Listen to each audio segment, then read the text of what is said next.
Dear friends, let us delve into a truth that echoes throughout Scripture, a truth that ignites our hope and fuels our faith, the glorious return of our Lord Jesus Christ. This is not just a distant dream or a comforting thought, but a profound reality that has been promised to us by God Himself. It is a cornerstone of our faith, a beacon that guides us through the trials and tribulations of life, reminding us that no matter how dark the night, the dawn of His return is certain. This promise, woven into the very fabric of God's Word, assures us that our Savior will come again, not as a helpless babe in a manger, but as the triumphant King of Kings and Lord of Lords. Imagine the splendor of that moment, the heavens parting, and the King of Glory descending with power and great glory. It is a moment that will transcend all human understanding, a divine intervention that will change the course of history forever. The image of the Son of Man coming on the clouds, a picture painted vividly in both the Old and New Testaments, captures the majesty, power, and undeniable reality of this momentous event. From the prophetic visions of Daniel to the revelations given to John on the island of Patmos, this imagery is a constant reminder of the hope we hold dear. It is a hope that is not based on wishful thinking but on the solid foundation of God's unchanging Word. It is a promise that has sustained believers for centuries, a beacon of hope in a world often shrouded in darkness. In times of persecution, in moments of despair, and in the face of overwhelming odds, the promise of Christ's return has been a source of strength and encouragement. It has inspired countless hymns, sermons, and testimonies, all echoing the same glorious hope that one day our Lord will return to set all things right. As we journey through the Scriptures, we will uncover the profound significance of this imagery, tracing its roots from the prophetic visions of Daniel to the powerful pronouncements of Jesus Himself. We will explore the rich tapestry of biblical prophecy, seeing how each thread weaves together to form a picture of God's redemptive plan for humanity. From the promises made to the patriarchs to the declarations of the apostles, the return of Christ is a theme that runs throughout the entire Bible. We will witness the fulfillment of ancient prophecies and be reminded of the unshakable certainty of Christ's return. These prophecies, given thousands of years ago, have been fulfilled with remarkable accuracy, giving us confidence that the remaining promises will also come to pass. The return of Christ is not a matter of if, but when. It is a certainty that should fill our hearts with joy and anticipation. So let us open our hearts and minds to the truth of God's Word, allowing the promise of Christ's return to ignite within us a fervent anticipation and an unwavering hope. Let this hope transform the way we live, the way we think, and the way we interact with others. Let it be the driving force behind our actions, motivating us to live lives that are pleasing to God, knowing that our labor in the Lord is not in vain. For the day is coming when every eye will see Him, and every knee will bow before the King of Glory. This is the ultimate culmination of our faith, the moment when all of creation will acknowledge the Lordship of Jesus Christ. Until that day, let us hold fast to this glorious hope, encouraging one another and proclaiming the good news of His return to a world in desperate need of hope and redemption. Our journey begins in the book of Daniel, where the prophet receives a breathtaking vision of the future. This vision is not just a glimpse into what is to come, but a profound revelation that has captivated the hearts and minds of believers for centuries. In Daniel chapter 7 verse 13 we read these words, "I saw in the night visions, and behold, with the clouds of heaven there came one like a son of man." This imagery of the night sky filled with clouds sets the stage for a divine encounter, a moment where heaven touches earth. And he came to the Ancient of Days and was presented before him. The Ancient of Days, a title for God the Father, is depicted in a majestic throne room, a place of ultimate authority and power.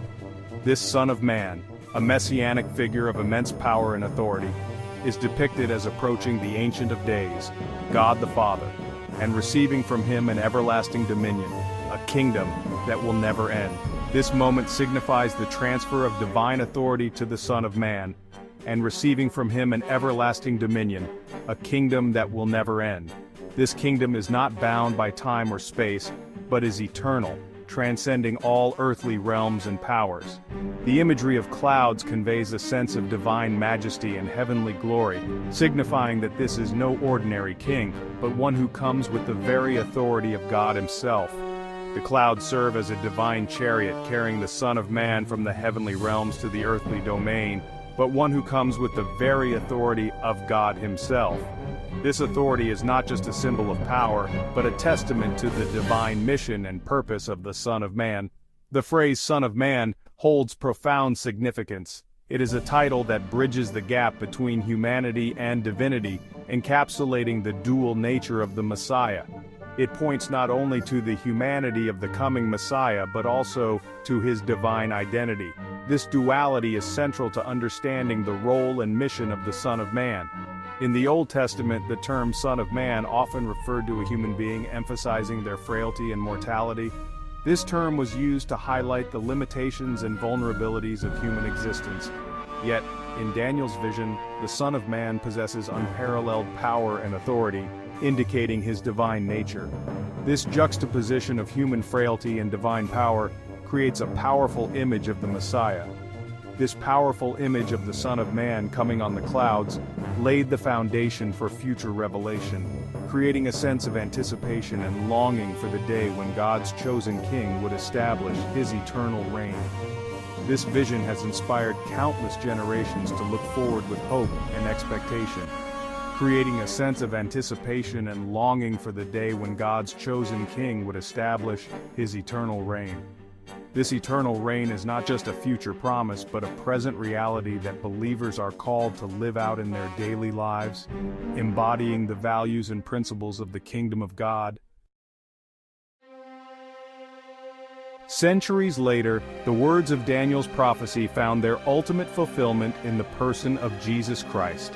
Daniel, a prophet revered for his visions and interpretations, had spoken of a figure who would come to establish an everlasting kingdom.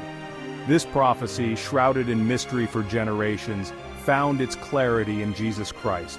Standing trial before the Jewish high priest, Jesus faced a barrage of false accusations and unjust condemnation. The atmosphere was tense, filled with the murmurs of those who sought to see him fall. The high priest, along with other religious leaders, had orchestrated this trial to eliminate what they perceived as a threat to their authority. In a desperate attempt to secure a guilty verdict, the high priest posed a direct question to Jesus, demanding, "Are you the Christ, the Son of the Blessed?" Mark chapter 14, verse 61. This question was not just a legal inquiry, but a challenge to Jesus' very identity and mission. The high priest's voice echoed through the courtroom, filled with both anticipation and skepticism. Jesus, in a moment of profound significance, responded with these words, "I am, and you will see the Son of Man seated at the right hand of power and coming with the clouds of heaven." Mark chapter 14, verse 62.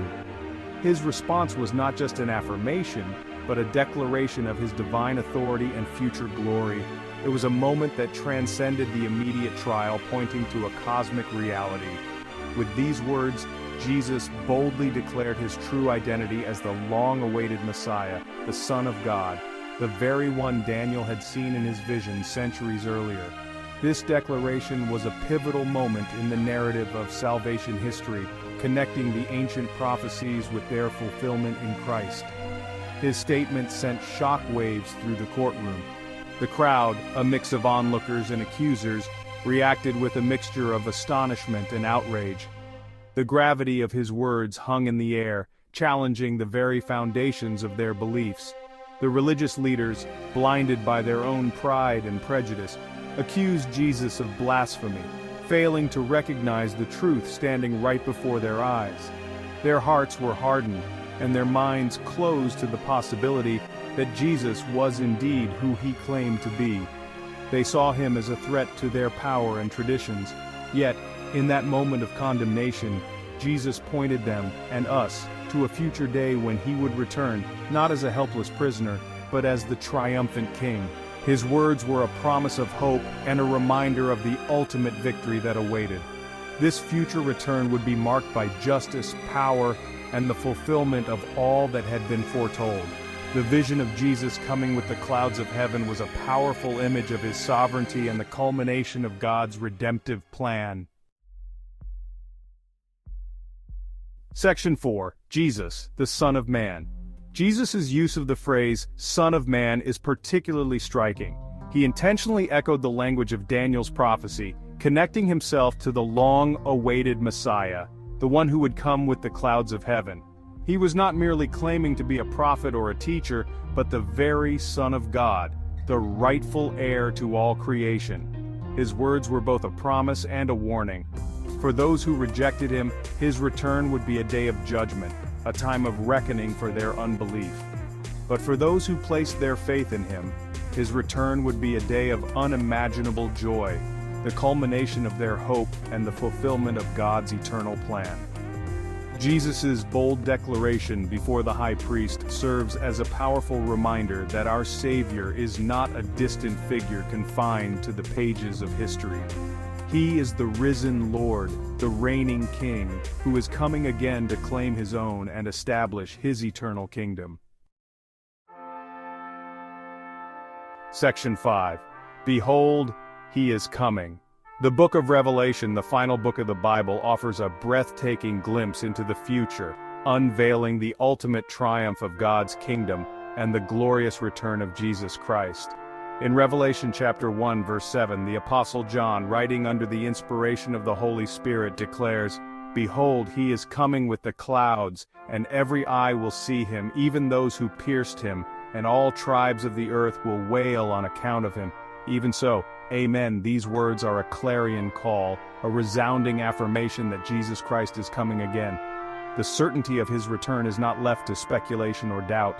It is a resounding behold, a divine proclamation that echoes through the corridors of time. The imagery of clouds once again emphasizes the majesty and power of Christ's return. He is not coming in secret or in obscurity, but in a manner that will be undeniable and inescapable. Every eye will see him, every knee will bow, and every tongue will confess that Jesus Christ is Lord.